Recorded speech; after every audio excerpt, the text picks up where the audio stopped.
ஆண்டவரும் இரட்சகருமாகிய இயேசுவின் நாமத்தில் உங்கள் அனைவரையும் அன்போடு கூட நான் வாழ்த்துகிறேன்.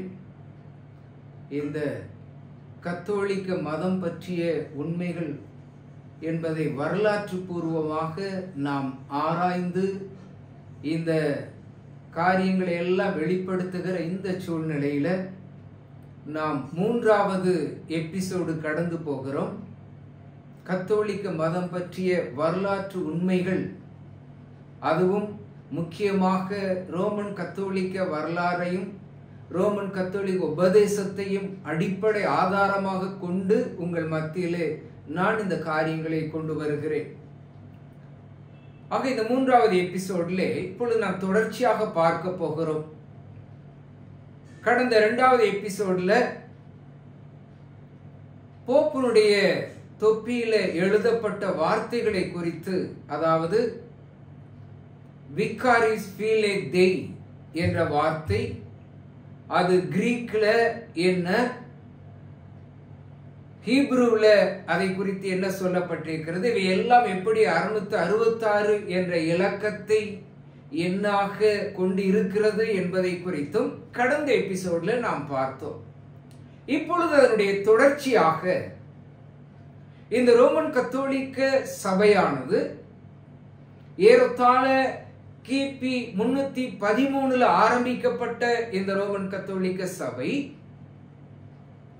இந்த ரோமன் கத்தோலிக்க மதம், கான்ஸ்டன்டின் மூலமாக ஆரம்பிக்கப்பட்ட இந்த ரோமன் கத்தோலிக்க மதத்தை குறித்து என் ஆண்டவர் முதல் நூற்றாண்டிலேயே அப்போஸ்தலனாகிய யோவான் எழுதிய வெளிப்படுத்தின விசேஷத்துல 17ஆம் அதிகாரத்துல இதை குறித்து என்னவெல்லாம் எழுதி வைத்திருக்கிறார் என்பதை குறித்து ஒரு வரலாற்று ஆதாரமாக நான் ஒரு சில காரியங்களை பார்த்து நாம் இதற்குள்ளாக கடந்து போகிறோம்.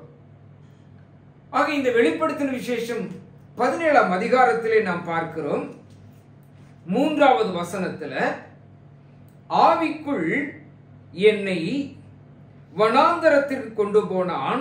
அப்பொழுது 7 தலைகளையும் 10 கொம்புகளையும் உடையதும், 7 தலைகளையும் 10 கொம்புகளையும் உடையதும் தூஷணமான நாமங்களால் நிறைந்ததுமான சிவப்பு நிறமுள்ள மிருகத்தின் மேல் ஒரு ஸ்திரீ ஏறி இருக்க கண்டேன் என்று எழுதப்பட்டிருக்கிறது. ஒரு சிவப்பு நிறமுள்ள மிருகம், அதிலே ஒரு ஸ்திரீ ஏறி இருக்கிறார். எனக்கு அருமையானவர்களே, இந்த ஸ்திரீ யார்? இந்த ஸ்திரீ எப்படிப்பட்டவள்? இதற்கு கடைசியாக ஒரு காரியத்தை உங்கள் முன்னால் வைக்க போகிறேன். இன்றைக்கு நடக்கிற இந்த யுத்தங்கள் என்ன? இதற்கு முன்பதாக ஐரோப்பா யூனியன் எல்லாம் ஒன்று சேர்ந்து, அது முதல்ல 10 நாடுகள் சேர்ந்து ஆரம்பிக்கப்பட்ட ஒன்றுதான் இந்த ஐரோப்பா யூனியன். இப்பொழுது அநேக நாடுகள் இதில் இணைந்திருந்தாலும் அந்த 10 நாடுகளை வைத்து ஆரம்பிக்கப்பட்ட அந்த ஐரோப்பா யூனியன் இன்றைக்கு ஏன் மிருகத்தையும் அதன் மேல் ஏறி இருக்கிற இந்த ஸ்திரீயையும், ஆண்டவர் முதல் நூற்றாண்டில் எழுதிய அந்த காரியத்தை, இவள் யார்? இந்த பாபிலோன் என்ற வேசி, இவள் உட்கார்ந்திருக்கிற அந்த தண்ணீர் ஜனங்களும் பாஷைக்காரருமாக இருக்கிறார்கள் எழுதப்பட்டிருக்கிறதே. அப்படியானால் இந்த மிருகத்தையும் ஸ்திரீயையும் ஏன் இந்த ஐரோப்பா யூனியன் தங்களுடைய சிம்பலாக கொண்டு வந்திருக்கிறார்கள்? இதற்கு என்ன அர்த்தம்? ஆக இறுதியிலே என்ன நடக்க போகிறது என்பதை குறித்தும் ஒரு சில காரியங்கள் நாம் பின்னர் பார்க்க போகிறோம். ஆக இந்த மிருகம் அதன் மேல் ஏறி இருக்கிற அந்த ஸ்திரீ, அவள் யார் என்று ஒரு கண்ணோட்டத்திலே பார்க்கிற பொழுது, அதற்கு அடுத்த வசனத்திலே நாம் பார்க்கிறோம், அந்த ஸ்திரீ இரத்தாம்பரமும் சிவப்பான ஆடையும் தரித்து பொன்னினாலும் ரத்தினங்களினாலும் முத்துக்களினாலும் சிங்காரிக்கப்பட்டு தன் வேசித்தனமாகிய அருவருப்புகளாலும் அசுத்தத்தாலும் நிறைந்த பொற்பாத்திரத்தை கையிலே பிடித்திருந்தாள்.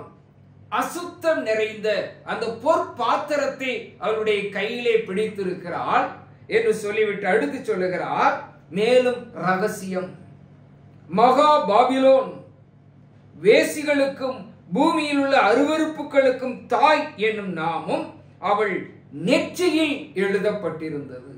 எனக்கு அருமையானவர்களே, தெளிவாக இங்கே 5வது வசனத்திலே சொல்லுகிறார், இது ரகசியம் என்றால் இது எப்படி இந்த பாபிலோன், மகா பாபிலோன் என்ற வேசி வேசி என்று சொல்லி வெளிப்படுத்தும் விசேஷத்தில் கடைசி வரை வருகிறதே.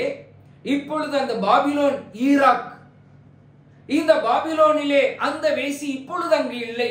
அவள் என்ன ஆனால், அவள் முதல் நூற்றாண்டிலே எப்படி ரோமாபுரிக்கு கடந்து வந்து ரோம ராஜாக்களுக்கு அது தாரை வார்க்கப்பட்டு அது பின்பு கான்ஸ்டன்டைனுக்கும், அந்த கான்ஸ்டன்டைன் மூலமாக அந்த ரோமாபுரியில் உள்ள தலைமை குரு பிஷப் அவருக்கும் எப்படியெல்லாம் தாரை வார்க்கப்பட்டு அது வழி வழியாக வந்தது என்பதை நான் கடந்த எபிசோட்ல உங்கள் மத்தியிலே அதை பகிர்ந்து கொண்டேன். அதைத்தான் இங்கே சொல்லுகிறார்.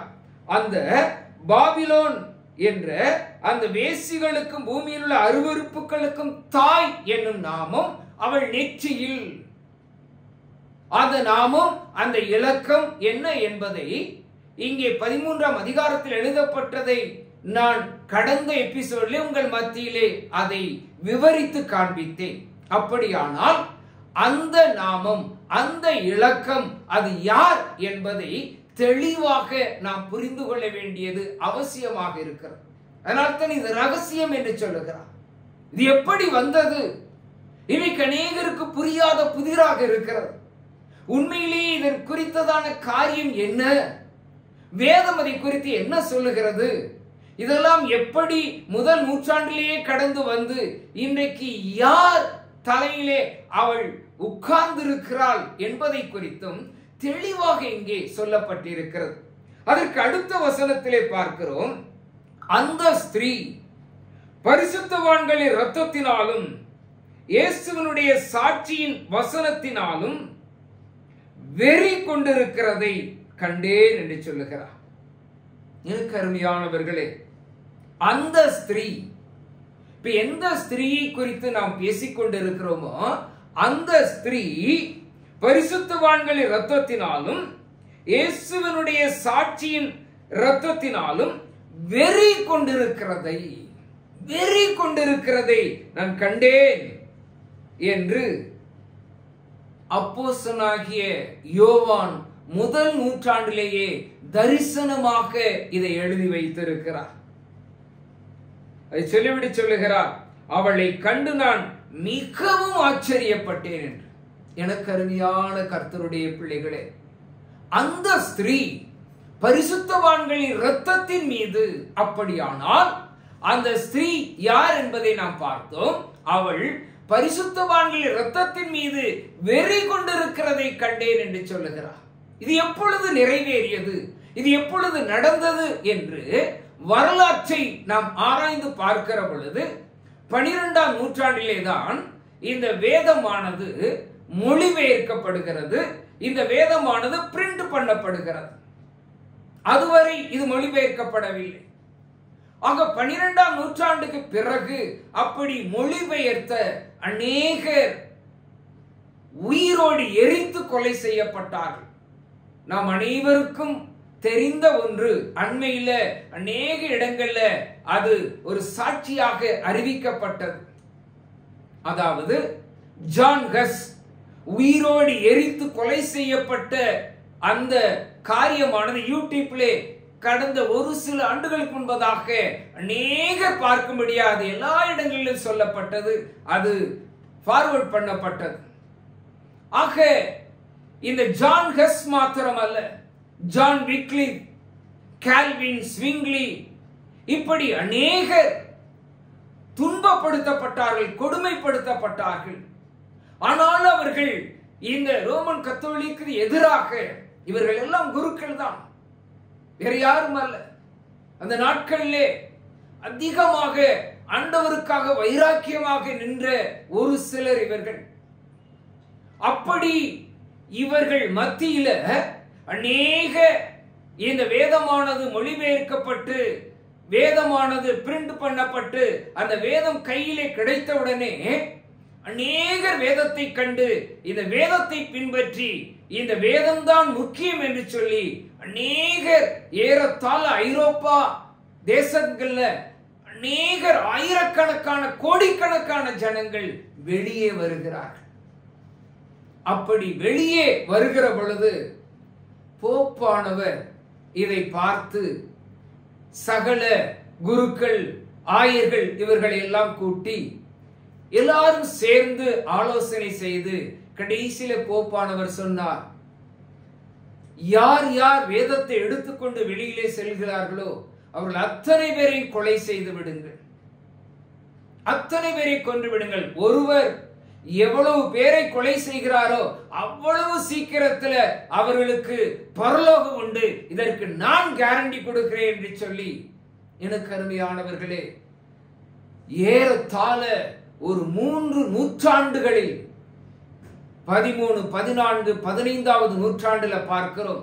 3 நூற்றாண்டுகள்ல அவர்கள், அதாவது ரோமன் கத்தோலிக்கர் மூலமாக வேதத்தை எடுத்ததற்காக கொலை செய்யப்பட்டவர்கள் பல நிலையில வண்டி சக்கரத்துல கட்டி அப்படியே அதை எடுத்து போய் அப்படியே கொலை செய்வார்கள்.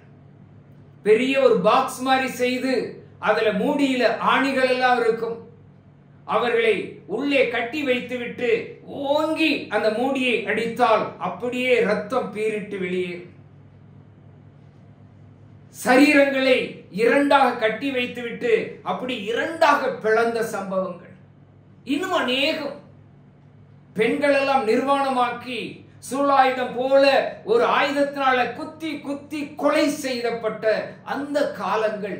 இப்படி கொலை செய்யப்பட்டவர்கள் ஏறத்தாழ 50 மில்லியன், அதாவது 5 கோடி பேர். 5 கோடி பேர் இவர்கள் மூலமாக கொலை செய்யப்பட்டார்கள் ஏறத்தாழ 3 நூற்றாண்டுகள். அப்படி இறுதியாக வேதத்தை எடுத்துக்கொண்டு இவர்களை தப்பி இங்கிருந்து ஓடி போய் சேர்ந்த ஒரு தேசம்தான் அமெரிக்க தேசம். அதன் பின்பதாகவும் அநேக காரியங்கள் வந்தது. பாப்டிஸ்ட் வந்தார்கள், அந்த பாப்டிஸ்டுகளும் மற்றவர்களை கொலை செய்ய ஆரம்பிக்கிறார்கள். இப்படி வேத கலாபனையின் மூலமாக அநேகர் இந்த ஐரோப்பா தேசங்களிலிருந்து அமெரிக்கா குடிபெயர்கிறார்கள். அப்படி குடிபெயர்ந்தவர்கள் தான் அங்கே நாம் எல்லாம் ஒவ்வொரு ஸ்டேட்ல இருந்து வந்திருக்கிறோம் என்று யுனைடெட் ஸ்டேட்ஸ் ஆஃப் அமெரிக்கா என்று பெயர் கொடுத்தார்கள். நம் ஆண்டவரை நம்பி வந்ததனால் we trust in God என்று அவருடைய பணத்திலேயே பிரிண்ட் பண்ண ஆரம்பித்தார்கள். இப்படித்தான் வரலாறு சென்று கொண்டிருக்கிறது. ஆக அந்த ஸ்திரீ, எந்த ஸ்திரீயை குறித்து சொல்லப்படுதோ அந்த ஸ்திரீ பரிசுத்தவான்களின் இரத்தத்தின் மீது வெறி கொண்டிருக்க கண்டேன் என்று சொல்லி அப்போஸ்தலனாகிய யோவான் முதல் நூற்றாண்டிலே அவன் கண்ட அந்த தரிசனம் எப்பொழுது நிறைவேறியது என்றால் 13, 14, 15ஆம் நூற்றாண்டுல ஏறத்தாழ 3 நூற்றாண்டுகளில் அவை நிறைவேறுகிறதை நாம் பார்க்கிறோம். அதற்கு அடுத்த வசனங்களிலே நாம் பார்க்கிறோம். 9வது வசனத்திலே நாம் பார்க்கிறோம், ஞானமுள்ள மனம் இதிலே விளங்கும். ஞானமுள்ள மனம் இதிலே விளங்கும். அந்த 7 தலைகளும் அந்த ஸ்திரீ உட்கார்ந்திருக்கிற 7 மலைகள் என்று எழுதப்பட்டிருக்கிறது. எனக்கு அருமையானவர்களே, ஞானம் உள்ளவன் இதை சிந்திக்க கடவன், புத்தியுள்ளவன் சிந்தித்து பார்க்க கடவன். அதை சொல்லிவிட்டு சொல்லுகிறார், அந்த 7 மலைகளும் அந்த ஸ்திரீ உட்கார்ந்திருக்கிற அந்த 7 மலைகள், அதாவது அந்த 7 தலைகள் என்று சொல்லப்பட்டிருக்கிறதே, அந்த ஸ்திரீ 7 தலை 10 கொம்புகள் உள்ள அந்த மிருகம் என்று சொல்லப்பட்டிருக்கிறது. அந்த 7 தலை எதை குறிக்கிறது என்றால் அந்த ஸ்திரீ உட்கார்ந்து இருக்கிற 7 மலைகள். எனக்கு அருமையானவர்களே, இந்த உலகத்தில் 7 மலை மீது கட்டப்பட்ட ஒரே ஒரு நகரம் வத்திக்கான். அது எத்தனை நூற்றாண்டு கழித்து வந்தது. ஆனால் முதல் நூற்றாண்டிலே ஆண்டவர் எழுதி வைத்திருக்கிறார். அந்த வத்திக்கான் நகரம் 7 மலை மீது கட்டப்பட்ட ஒரு நகரம். அங்கே வீற்றிருக்கிறது போப்பானவர். தனி போப்பானவர், அவர் ராஜா. அங்கே யாரும் உள்ளே நுழைய முடியாது. அது ஒரு தனி நாடு. அவர்தான் அங்கே கிங். ஆனால் அந்த போப் கிங்காக இருந்தாலும் போப்பு தான் அரசராக, போப் அரசர் என்று சொல்லுகிறோமே, அரசராக இருந்தாலும் சரி, இவர்களை யார் இயக்குகிறார்கள், யார் இயக்கிக் கொண்டிருக்கிறார்கள் என்பதையும் நாம் ஆதாரபூர்வமாக நாம் தொடர்ந்து பார்க்க போகிறோம். ஆக அந்த ஸ்திரீ உட்கார்ந்து இருக்கிற அந்த 7 மலைகள் என்று எழுதப்பட்டிருக்கிறதே, ஆக இவைகள் மூலமாக நாம் ஞானம் உள்ளவர்கள், ஞானத்தினால நிரப்பப்பட்டவர்கள் நிச்சயமா அதை சிந்தித்து அறிந்து கொள்ள வேண்டும் என்று சொல்லி ஆண்டவர் இன்றைக்கு நமக்கு அழைப்பு விடுக்கிறார். அது மாத்திரமல்ல, நீங்கள் தொடர்ந்து நாம் பார்க்கிற பொழுது எனக்கு அருமையானவர்களே, அந்த 7 குன்றின் மீது மலை மீது கட்டப்பட்ட இந்த ஒரே நகரம் வத்திக்கான் என்று பார்த்தோம். அதுக்கு அடுத்ததான் நாம் பார்க்கிறோம், இந்த பூமியில பிசாசானவன் அவருடைய முதல் வருகையில ஆண்டவராகிய இயேசு கிறிஸ்துவை அவருடைய குருக்கள், அவருடைய ஜனங்கள் மூலமாக எப்படி அவரை சிலுவையில் அறைந்தான், அவரை கொலை செய்தான், அதே போல இறுதியிலே நடக்க போகிற அர்மகதன் யுத்தமே அவருடைய ஜனங்கள், அவருடைய குருக்கள், அவர்கள் மூலமாகத்தான் இதை நிறைவேற்ற போகிறான். இது எப்படி சாத்தியம்? இதையும் நாம் பின்னாலே பார்க்க போகிறோம். அந்த கிறிஸ்துவுக்கு எதிராக என்று நாம் நினைக்கிறோம். உண்மையிலே கிறிஸ்துவுக்கு எதிராக இருக்கிறவன் அந்த கிறிஸ்து. ஆனால் அந்த கிறிஸ்து என்பவன் not anti, எதிரானவன் அல்ல, கிறிஸ்துவை போல ஆன்டி கிரைஸ்ட் என்று சொல்லுவார்கள். கிறிஸ்துவை போல நான் தான் கிறிஸ்து என்று சொல்ல போகிறான். அப்படியானால் அந்த கிறிஸ்து வரும் பொழுது நான் தான் கிறிஸ்து என்று சொல்ல போகிறான். இவன் தானியேல் 9ஆம் அதிகாரம் 27 சொல்லப்பட்ட அந்த பாழாக்குகிற அருவருப்பு என்று ஆண்டவர் குறிப்பிடுகிறாரே, அந்த பாழாக்குகிற அருவருப்பாக எருசலேம் ஆலயத்தில் அமர போகிறான்.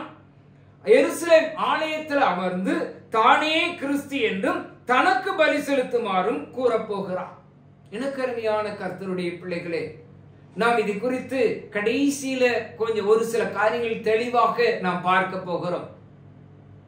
எப்படி, யார் மூலமாக இந்த எருசலேம் தேவாலயம் மீண்டும் கட்டப்பட போகிறது, அப்படி எருசலேம் தேவாலயம் கட்டப்படுகிற பொழுது அங்கே மீண்டும் அவர்கள் பலி செலுத்த போகிறார்கள் என்றால், இன்றைக்கு வரை அவர்கள் தங்களுக்கென்று ஒரு ஆலயம் இல்லை, தங்களுக்கென்று ஒரு ஆலயம் கட்டப்பட வேண்டும் என்றுதான் இன்றைக்கு வரை முயன்று கொண்டிருக்கிறார்கள். அந்த ஆலயம் எப்படி கட்டப்பட போகிறது, அந்த ஆலயம் கட்டுவதற்கு யார் உதவி செய்ய போகிறார்கள், அந்த ஆலயம் கட்டப்பட்ட பிறகு அங்கே 3.5 ஆண்டுகள் பலி நிறைவேற்றப்பட போகிறது. அந்த 3.5 ஆண்டுகள் முடிவில் இந்த பாழாக்குகிற அருவருப்பாக இந்த அந்த கிறிஸ்து நான் தான் கிறிஸ்து என்று சொல்லி எருசலேம் ஆலயத்தில் உட்கார போகிறார். இதைத்தான் தானியேல் எழுதுகிறார். அப்படி உட்கார்கிற பொழுதுதான் யூதருடைய கண்கள் திறக்கப்பட போகிறது. அப்படி திறக்கப்படுகிற பொழுது இயேசு கிறிஸ்து மெசியா என்றவர்கள் ஏற்றுக்கொள்ள போகிறார்கள். அப்படி ஏற்றுக்கொள்ளுகிற பொழுதுதான் கடைசியிலே அங்கே அவர்கள் ஏற்றுக்கொள்ளுகிற பொழுது பலியை நிறுத்துவார்கள். அப்படி பலி நிறுத்தப்படுகிற பொழுதுதான் இந்த அந்த கிறிஸ்து அவர்கள் மேல் பயங்கரமாக வெகுண்டு எழுவான், அவர்களை தொலைக்க பார்ப்பான். இதைத்தான் வெளிப்படுத்தின 12ஆம் அதிகாரத்தில் வாசிக்கிறோம். கடைசியாக அந்த ஸ்திரீ, இன்னைக்கு 12ஆம் அதிகாரத்திலும் ஒரு சில காரியங்கள், அந்த ஸ்திரீ யார்? இன்னைக்கு ரோமன் கத்தோலிக்கத்தில் அந்த ஸ்திரீ மரியாள் என்று சொல்லப்படுகிறது இல்லை, தெளிவாக இருக்கிறது. அந்த ஸ்திரீ யார்? அந்த ஸ்திரீ கடைசியில வனாந்தரத்துக்கு இஸ்ரவேல். நீங்கள் தெளிவாக பார்த்தால் தெரியும். இஸ்ரவேல் 12 கோத்திரம், 12 கோத்திரம், அதான் 12 நட்சத்திரங்கள். யோசேப்பு தன்னுடைய கனவிலே சொல்லுகிறான், 12 நட்சத்திரங்களும் சூரியனும் சந்திரனை விழுந்து வணங்கின என்று சொல்லி. உடனே யாக்கோப்பு கேட்கிறான் யோசேப்பிடத்துல, அப்படியானால் நீ அந்த 12 நட்சத்திரம், 12 விண்மீன், அப்படியானால் 12 நட்சத்திரங்கள், சூரியன் சந்திரன், அப்படியானால் பெற்றோராகிய நாங்களும் உன்னுடைய சகோதர சகோதரி எல்லாரும் உன்னை விழுந்து வணங்க வேண்டுமா என்று கேட்கிறதை பார்க்கிறோம். அப்படியானால் அந்த ஸ்திரீ இஸ்ரவேல். அந்த இஸ்ரவேலில் தான் ஆண்டவராய் இயேசு கிறிஸ்து வருகிறார். இதைத்தான் நாம் தெளிவாக அறிந்து கொள்ள வேண்டும். கடைசியாக அந்த ஸ்திரீ இஸ்ரவேலை இந்த அந்து கிறிஸ்து எதிர்த்து அவர்கள் போர் செய்கிற பொழுது கடைசியாக ஆண்டவரே அவர்களை ஒரு நொடியில வனாந்தரத்துக்கு கொண்டு போய் ஏறத்தாழ 40 ஆண்டுகள் போஷித்த தேவன் இப்பொழுது 3.5 ஆண்டுகள் அவர்களை போஷிக்க போகிறார். இதான் இங்கு எழுதப்பட்டிருக்கிறது. இது நடக்க போகிறது. இது எப்படி சாத்தியம்?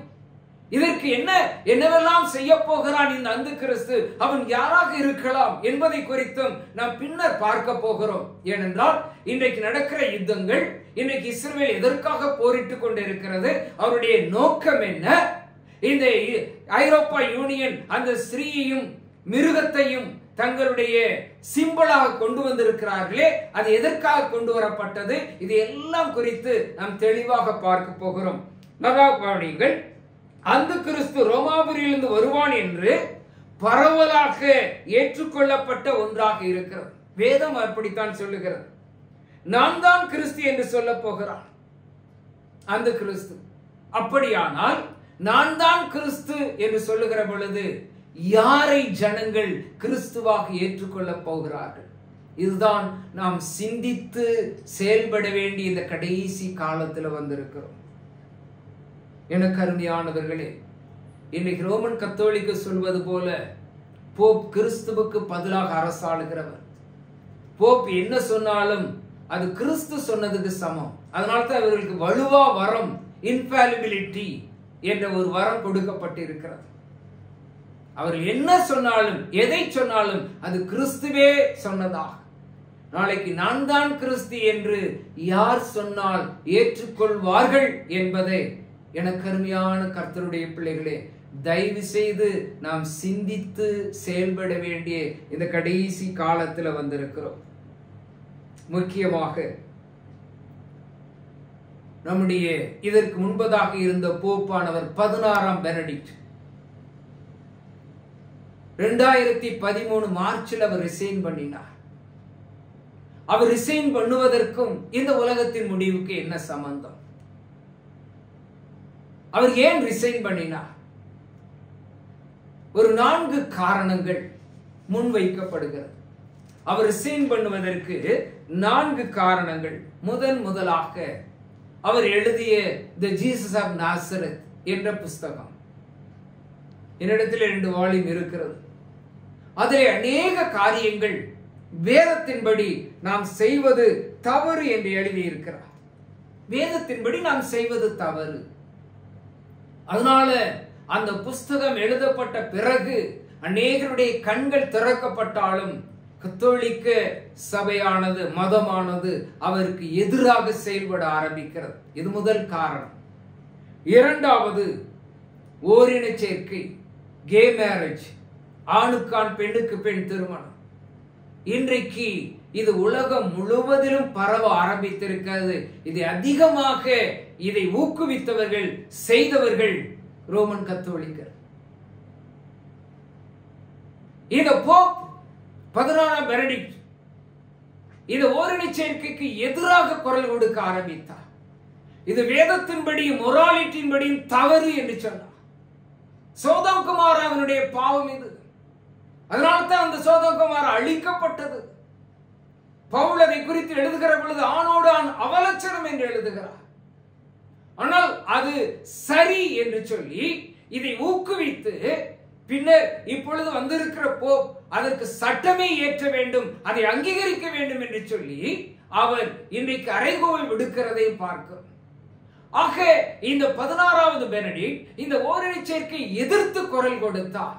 அதனால்தான் இவர் போகிற இடமெல்லாம் இந்த வத்திக்கானுடைய தூண்டுதலின் பேரில் எல்லா இடங்களிலும் இந்த 16ஆம் பெனடிக்ட் வருகிற பொழுது போப் ரிசைன் பண்ணு, நீ வெளியே போ என்று சொல்லி இந்த ஓரின சேர்க்கையாளர்கள் எல்லாம் சேர்ந்து அங்கே கொடி பிடிக்க ஆரம்பித்தார்கள். அவருக்கு எதிராக புரொட்டஸ்ட் பண்ண ஆரம்பித்தார்கள். பல இடங்களிலே அவருக்கு எதிராக கூட்டங்கள் நடந்தது. இது 2வது காரணம். மூன்றாவதாக குருக்களுடைய பாலியல் பிரச்சனை.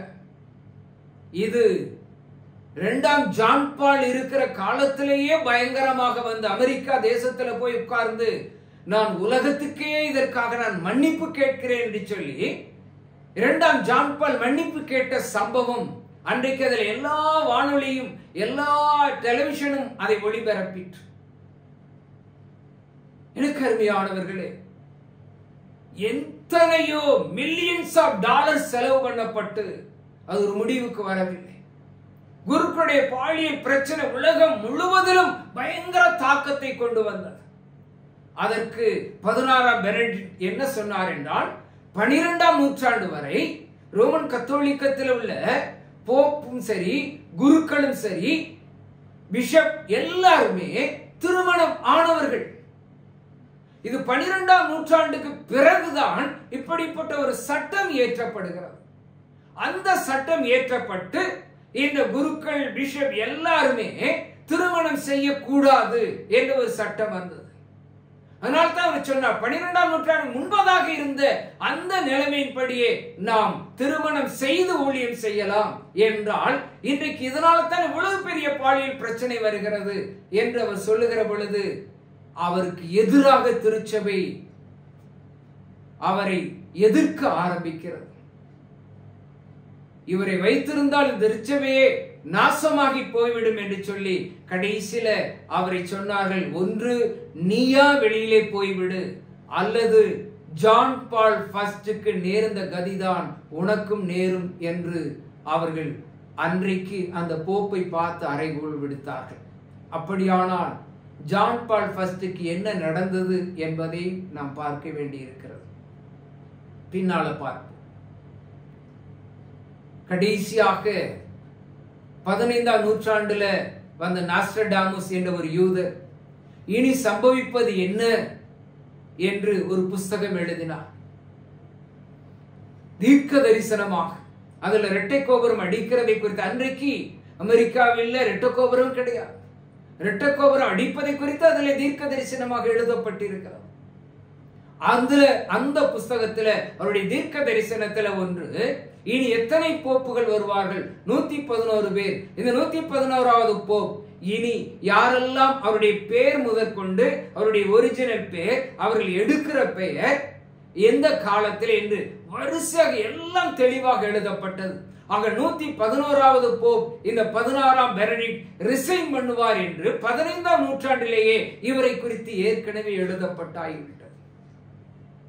ஆக இந்த 4 காரணங்களால் அவர் கடைசியாக அவர்கள் சொன்னதுனால நான் வெளியேறுகிறேன் என்று சொல்லவில்லை, கடவுள் சொன்னார் அதனால நான் வெளியேறுகிறேன் என்று சொல்லி வேதத்துக்காக வைராக்கியமாக இருந்த ஒரு போப், வேதத்தின்படி அநேக காரியங்கள் நாம் செய்வது தவறு என்று சுட்டிக்காட்டிய அந்த போப், வேதத்தின் காரியமாக நாம் இன்றைக்கு செய்கிற ஒரு சேர்க்கையும் சரி, இந்த பாலியல் பிரச்சனை எல்லாமே வேதத்திற்கு விரோதமான காரியம் என்று சுட்டிக்காட்டிய அந்த போப் வெளியேற்றப்பட்டார். ஏன் வெளியேற்றப்பட்டார்? எதற்காக வெளியேற்றப்பட்டார்? அப்படியானால் இப்பொழுது போப் வருகிறார்களே, அதற்கு அடுத்து பிரான்சிஸ் போப்பாக வந்திருக்கிறார்.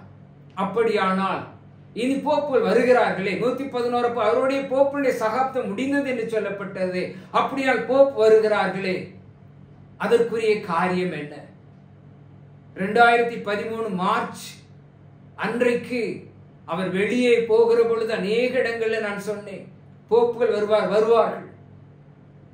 ஆண்டவராகிய இயேசு கிறிஸ்துவுக்கு அன்றைக்கு முதல் வருகையில அவருக்கு ஆயத்தப்படுத்துவதற்கு அன்றைக்கு ஒரு யோவான் ஸ்நானகன் 6 மாதத்தில் அதை முடிக்கிறார். அன்னைக்கு இருந்த கொஞ்ச ஜனம்.